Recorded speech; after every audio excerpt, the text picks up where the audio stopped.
قرأت مقولة جميلة جدا للإمام محمد متولي الشعراوي رحمه الله وأسكنه في أعلى الجنان بجوار الحبيب العدنان محمد صلى الله عليه وسلم. يقول الإمام محمد متولي الشعراوي: لا تعبدوا الله ليعطي، بل اعبدوه ليرضى، فإذا رضي أدهشكم بالعطاء. اللهم رضينا وارض عنا يا رب العالمين. اللهم ارض عنا يا أرحم الراحمين.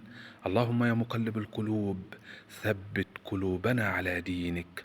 اللهم أذقنا حلاوة الإيمان. اللهم رضاك والجنة. اللهم رضاك والجنة.